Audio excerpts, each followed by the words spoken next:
नमस्कार, आप सभी का एक बार फिर से स्वागत है एक नई वीडियो में। मॉनसून 2025 का अंतिम दिन यानी कि 1 जून से लेकर 30 सितंबर के बीच में मॉनसून का ये सिलसिला अब खत्म होने वाला है। यानी कि इस वर्ष मॉनसून का बेहतर प्रदर्शन देश पर रहा। हालाँकि अपेक्षाकृत कुछ क्षेत्र ऐसे भी रहे जहाँ पर बारिश में कमी रही, कुछ क्षेत्र ऐसे रहे जहाँ पर अतिवृष्टि हुई।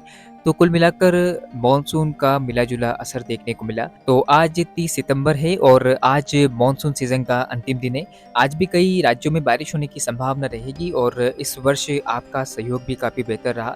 आप सभी के स्नेह, प्रेम और सहयोग से आज 40,000 से अधिक मित्र जुड़ चुके हैं और ये एक परिवार की तरह है। मौसम की जानकारी के क्षेत्र में आगे बढ़ने का मेरा प्रयास लग रहा है कि अब सफल हो रहा है और मैं आगे भी कोशिश करूँगा आप तक जानकारी को पहुँचाने का। कई बार ऐसा होता है कि हम जिस पूर्वानुमान के ज़रिए आप तक जानकारी पहुँचाते हैं, तो मॉडल में बदलाव के बाद वो पूर्वानुमान सही नहीं हो पाता है। तो ऐसे में अगर आपको लगा है कि मैंने गलत जानकारी आप तक पहुँचाई है, तो मैं उसके लिए आपसे क्षमा चाहूँगा और आगे प्रयास करूँगा कि जो त्रुटि लगातार हो रही है, उसमें सुधार करूँ। देखिए, मॉडल जैसा इंडिकेट करते हैं, उसी के आधार पर मैं आप तक जानकारी पहुँचाता हूँ और बताने का प्रयास करता हूँ। लेकिन कई बार मॉडल में बदलाव के बाद ये सुनिश्चित नहीं हो पाता है कि किस तरह की परिस्थितियाँ आगामी समय में बनेगी।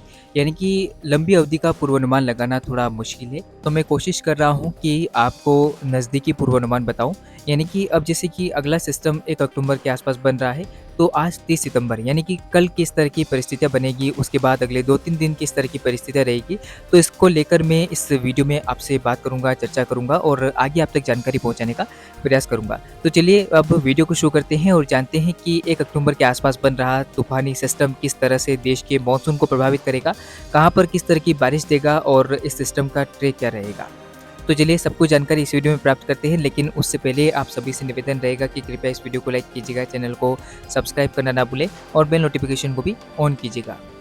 अब आप स्क्रीन पर जीएफएस मॉडल देख सकते हैं जो कि इंडिकेट कर रहे हैं कि 30 सितंबर यानी कि आज के दिन साइक्लोनिक सर्कुलेशन बंगाल की खाड़ी पर फॉर्मेशन करेगा और 1 अक्टूबर तक इस सिस्टम के निम्न दबाव क्षेत्र में तब्दील होने की संभावना नजर आ रही है। यह सिस्टम उत्तर मध्य बंगाल की खाड़ी के ऊपर बनेगा और लगातार उत्तर पश्चिम दिशा में आपको बढ़ता हुआ नजर आ सकता है।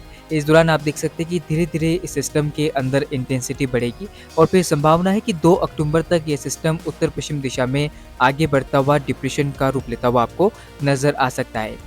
फिर आप देख सकते हैं कि ये सिस्टम आगे और इंटेंसिफिकेशन करेगा। संभावना है कि ये सिस्टम उड़ीसा और पश्चिम बंगाल के बीच में लैंडफॉल कर सकता है।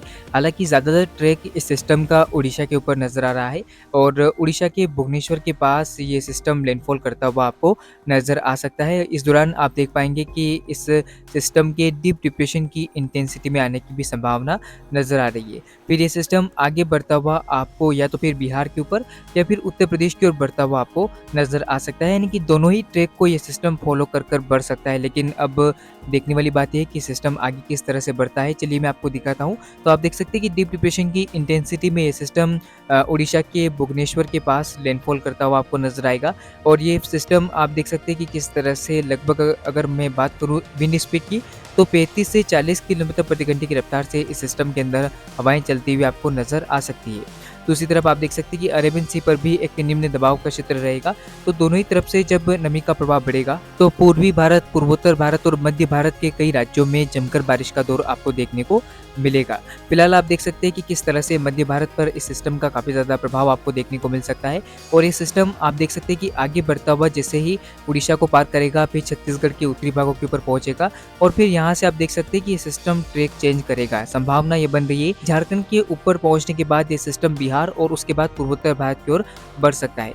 अगर इस सिस्टम से बारिश की संभावनाओं की बात की जाए तो आप देख सकते हैं कि किस तरह से जब ये सिस्टम आगे बढ़ेगा तो बारिश की गतिविधियां भी भारत के पूर्वी तटीय इलाकों पर बढ़ जाएगी। यानी कि 1 अक्टूबर से उड़ीसा, पश्चिम बंगाल और साथ ही साथ उत्तरी आंध्र प्रदेश के भागों में मध्यम से भारी बारिश का दौर आपको देखने को मिलेगा और इस दौरान आप देख पाएंगे कि 2 अक्टूबर तक बारिश की गतिविधियां छत्तीसगढ़, मध्य महाराष्ट्र, इसके अलावा पूर्वी मध्य प्रदेश और बिहार, झारखंड के कुछ भागों पर आपको देखने को मिल सकती है।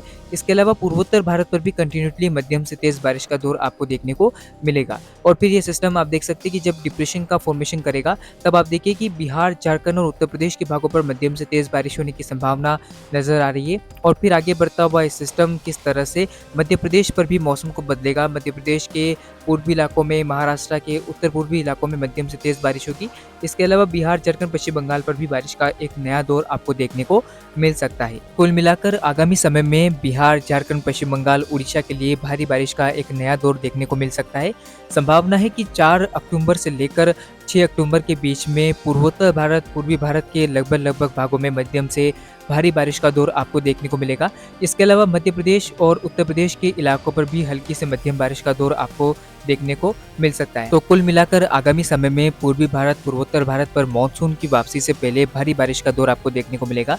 तो हो सकता है कि मानसून के लौटने से पहले काफ़ी अच्छा प्रदर्शन मानसून का आपको दिखाई दे। तो फिलहाल इस वीडियो में इतना ही। लगातार चैनल के साथ जुड़े रहें। धन्यवाद।